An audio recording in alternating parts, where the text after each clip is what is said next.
I was sitting across from Amanda at our dinner table on an ordinary Friday night when she said the words that would end our marriage. The steak I had carefully prepared was getting cold between us.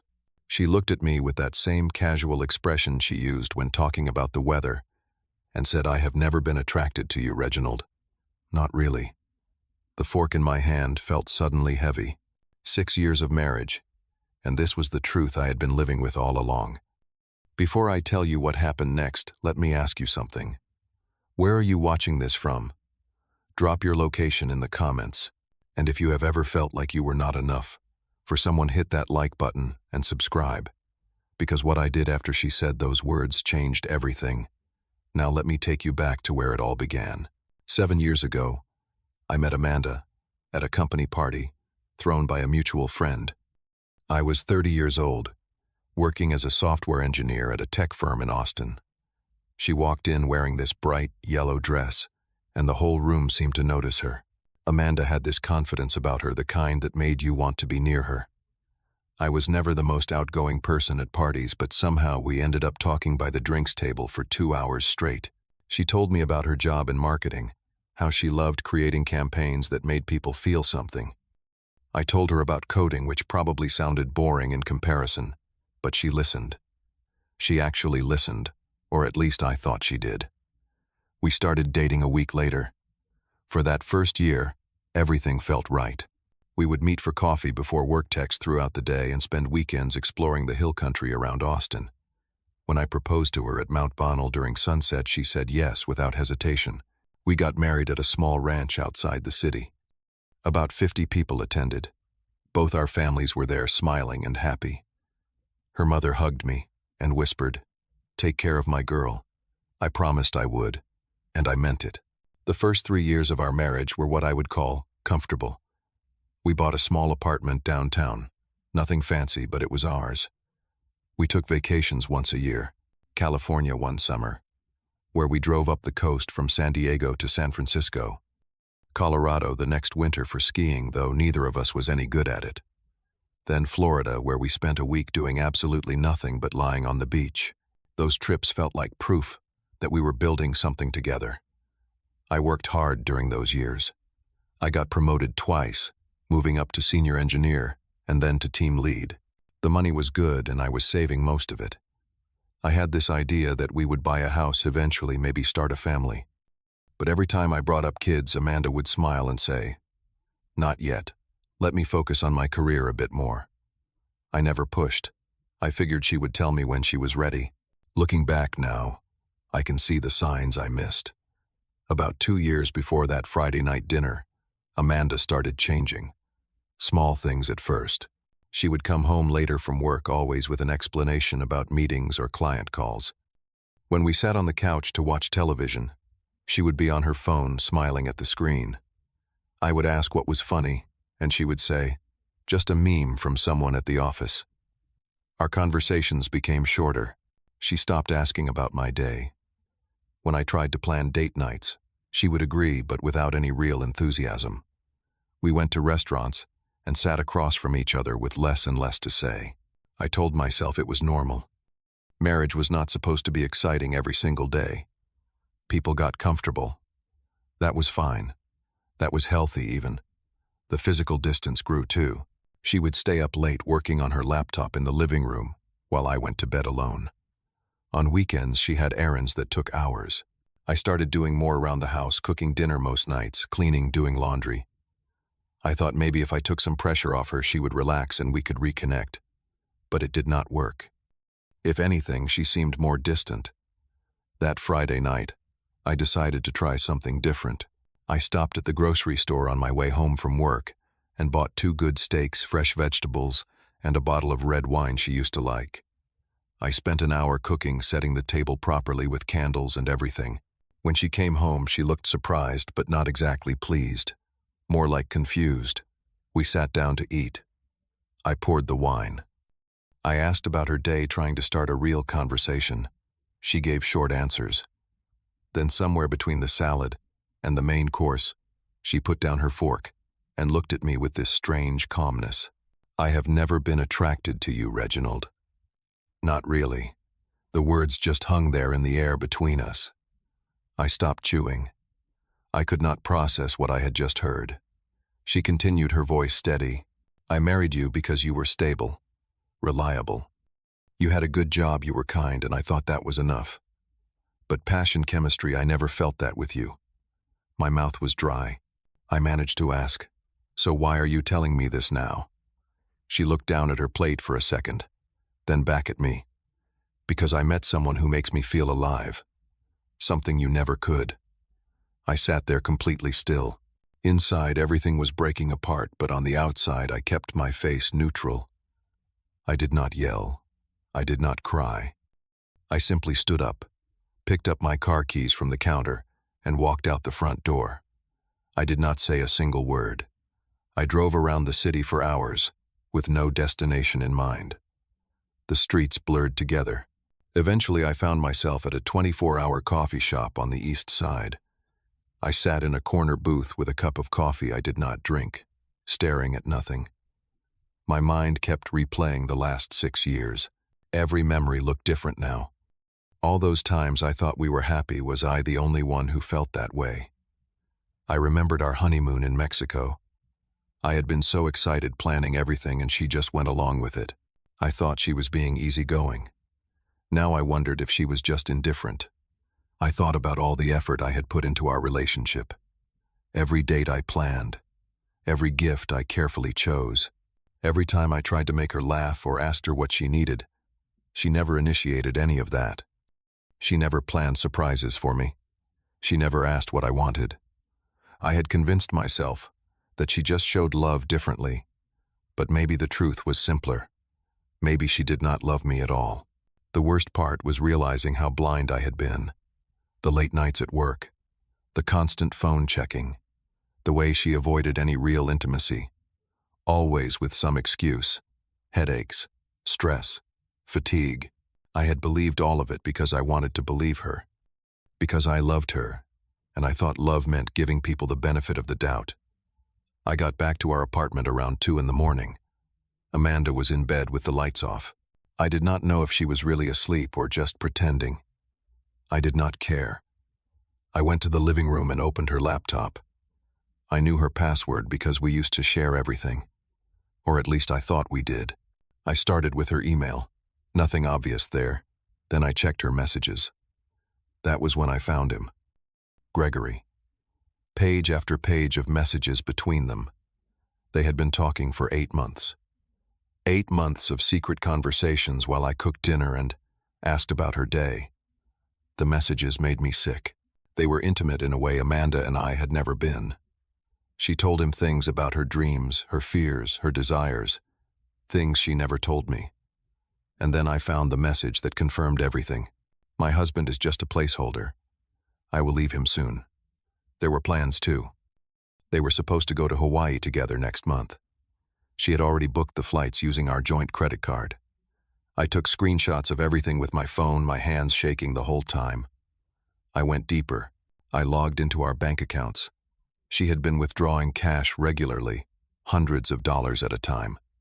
I checked the credit card statements, hotel charges, expensive restaurants I had never been to, gifts from luxury stores. All of it paid for with our money. The money I thought we were saving for our future. The anger finally hit me then. Not the hot explosive kind, the cold kind that sharpens your thinking instead of clouding it. I was not going to confront her in some dramatic scene. I was not going to beg or cry or ask her to explain. I was going to be smart about this. The next morning I packed a bag while Amanda was in the shower. When she came out, I told her I need some time to think about what you said last night. I am going to stay at a friend's place for a few days. She actually looked relieved.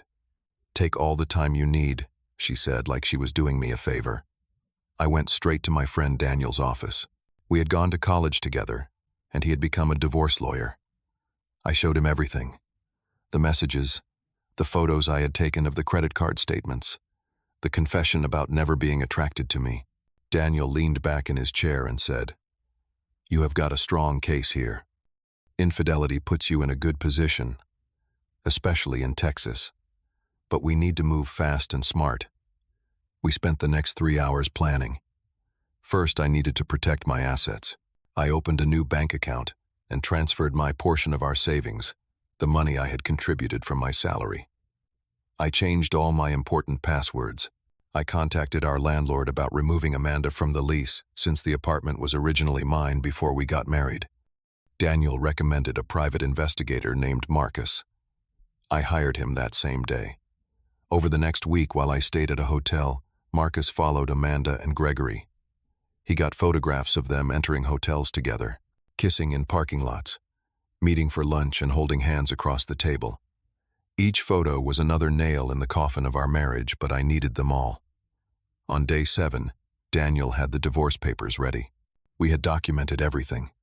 The infidelity, the misuse of joint funds, my consistent financial contributions to the household versus her spending on her affair.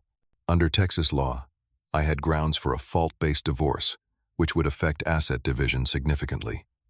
On day 8, I went back to the apartment. Amanda was getting ready for work, putting on makeup in the bathroom mirror. She saw me and smiled, like nothing was wrong. "Hey, you are back. Did you have time to think?" I handed her a manila envelope. "What is this?" she asked, her smile fading. "Divorce papers. I had them served this morning." Her face went white. She opened the envelope with trembling hands and stared at the documents. "Reginald, wait. We can talk about this. I was just upset that night. I did not mean those things." I kept my voice level. "You were not upset.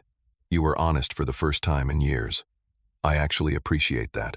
I handed her a second envelope. This one had printed screenshots of her messages with Gregory, the credit card statements, and some of the photos from the private investigator. She looked through them, and I watched the color drain from her face completely. "You spied on me." Her voice was shaking now. "No, I protected myself. There is a difference." She stood there frozen, flipping through the pages. Then something shifted in her expression. The shock turned to anger. "You know what? You were never enough. You are boring, predictable. Do you know how suffocating it was being married to you? I had expected this. Daniel had warned me she would try to justify herself.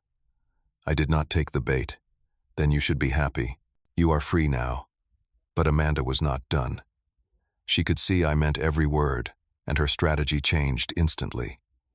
The anger melted into tears. "I made a terrible mistake. Gregory means nothing. I love you, Reginald. I always have. I was confused, but now I see clearly. Please, we can fix this."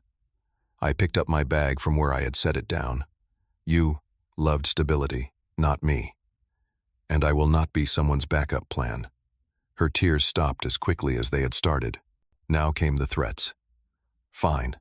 I will take everything in the divorce. You will regret doing this. My lawyer will destroy you." I was already at the door. "My lawyer disagrees. Adultery has consequences." I walked out and did not look back. Over the next few days, Amanda called and texted constantly. The messages went from angry to pleading, to threatening, and back to pleading again. I blocked her number. I blocked her on every platform. I had nothing left to say to her. 2 weeks later, Amanda hired a lawyer, a man named Richard who had a reputation for being aggressive. He sent Daniel a letter demanding a 50-50 split of all assets, including my car, my retirement accounts, and even requesting spousal support. The letter claimed Amanda had sacrificed her own career advancement to support her husband's emotional needs and deserved compensation. Daniel responded with our evidence. The affair, the messages where Amanda admitted she never loved me, the financial records showing I had contributed 70% of our household income while she spent community funds on her lover. Every claim they made, we had documentation to counter it. The case went to court 3 months later. I sat on one side of the room with Daniel. Amanda sat on the other with Richard. And next to her, incredibly, was Gregory. He had shown up to support her, which Daniel said was the dumbest move they could have made. It proved the affair was still ongoing, and that Amanda had no remorse. The judge was a woman in her late 50s, named Judge Patricia Morrison. She listened to both sides present their cases. Richard tried to paint me as cold and emotionally unavailable, claiming that drove Amanda to seek comfort elsewhere. He presented no evidence, just arguments. Then it was our turn. Daniel systematically went through everything. He showed the text messages. He showed the photographs. He showed the financial records. He even presented emails from months before where I had tried to plan trips and date nights, all of which Amanda had declined or shown no interest in. Judge Morrison asked Amanda directly, "Is it true that you told your husband you were never attracted to him?" Amanda hesitated then, said I was emotional. I did not mean it that way. Daniel pulled up the message to Gregory on the courtroom screen. "My husband is just a placeholder. I will leave him soon." He let that sit for a moment. Does that sound emotional? Or does that sound calculated? The hearing lasted 4 hours. At the end, Judge Morrison removed her glasses and looked directly at Amanda. "I have seen many divorce cases and I have heard many excuses. What I see here is clear. You engaged in an extramarital affair. You used community funds to support that affair. And you have shown no genuine remorse. This court finds that you are at fault for the dissolution of this marriage." Her ruling was swift. I would keep 75% of all marital assets. Amanda would get 25% and would receive nothing from my retirement accounts or future earnings. She was also ordered to pay a portion of my legal fees. No spousal support. The judge said Amanda was perfectly capable of supporting herself, especially since she had apparently been planning her exit all along. Amanda started crying in the courtroom. Real tears this time, I think. Richard tried to argue for a reconsideration, but Judge Morrison shut him down. The ruling stands. This court is adjourned. I walked out of that courthouse feeling something I had not felt in months. Not happiness exactly, but relief. Justice had been served. After the ruling, I heard through mutual friends that Gregory had started pulling away from Amanda. Apparently, he had been under the impression that she would come out of the divorce with money. When he found out she actually lost his interest, faded quickly. Within a month, he had broken up with her completely. Amanda tried one more time to reach me. She found out where I was having coffee one Saturday morning and just showed up. She sat down across from me without being invited. "Please, Reginald, just listen. I was stupid. I did not know what I had until I lost it. Can we please just talk about trying again?" I looked at her, really looked at her, and I felt nothing. No anger, no love, no pain, just nothing. "You did not lose me, Amanda. You never had me. Not really. Because to have someone you need to value them, you never did." I stood up and walked away. That was the last time we ever spoke. 3 months after the divorce was finalized, I accepted a job offer in Seattle. It was a significant step up in my career, a senior position at a growing startup focused on artificial intelligence.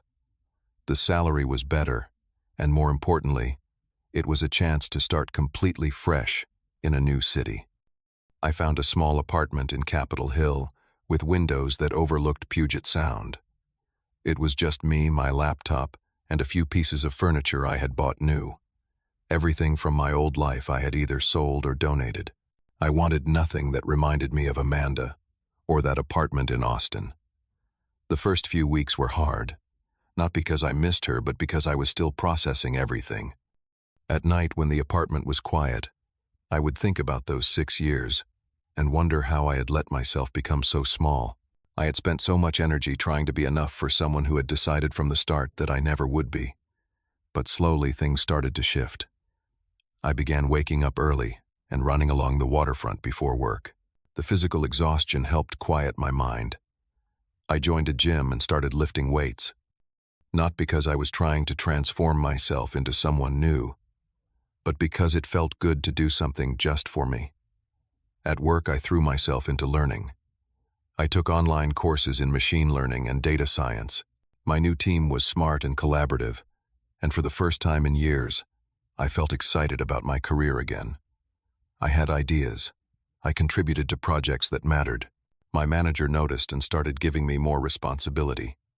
On weekends, I joined a hiking group that explored the mountains around Seattle. The first time I went, I barely made it up the trail. but I kept going back. I met people who were just out there for the love of being outdoors. No pretense, no judgment. Just people who liked walking in the woods and talking about random things. I reconnected with old friends I had lost touch with during my marriage. I called up Jake, my college roommate, who now lived in Portland. He drove up to visit me one weekend. We grabbed beers and talked for hours. "Man, I am glad you got out of that," he said. "We could all see she was not right for you. But you seemed happy, or at least you said you were, so we did not say anything." That hit me hard. Other people had seen what I could not, or maybe what I had refused to see. 6 months after moving to Seattle, I started dating again. Nothing serious at first, just coffee dates and dinners. I was not in a hurry. I had learned the hard way what happens when you rush into something just because it feels comfortable. Then I met Sarah at a tech conference downtown. She was giving a presentation on user experience design, and something about the way she talked made me want to know more. After her panel, I walked up and introduced myself. We started talking, and 3 hours later, we were still standing in that convention center hallway. Sarah was different from Amanda, in every way. She was genuine. When she asked how I was doing, she actually wanted to know the answer. She was passionate about her work, but she was also curious about everything else. Art, music, books, terrible reality television shows. She had this laugh that made everyone around her smile. We took things slow. We were friends first. We would meet for lunch and talk about our projects. She told me about a failed relationship from her past, and I told her about my divorce. Not all the details, but enough that she understood I had been hurt. "You know what I think," she said one day when we were sitting in a park. "I think you spent so long trying to make someone else happy that you forgot to check if you were happy yourself." She was right. And for the first time in years, I was starting to figure out what actually made me happy. A year after my divorce, my life looked completely different. I had a career I was proud of. I had friends who actually cared about me. I had hobbies and interests that were mine. And I had Sarah who saw me for who I actually was and liked that person. I learned something important through all of this. For years, I thought Amanda's words that night meant something was wrong with me, that I was not attractive enough, not exciting enough, not enough in some fundamental way. But the truth is, it was never about me. It was about her inability to appreciate anything real. Some people chase feelings instead of building something meaningful. Amanda wanted passion and excitement, but those things fade. What lasts is respect, partnership, and genuine care.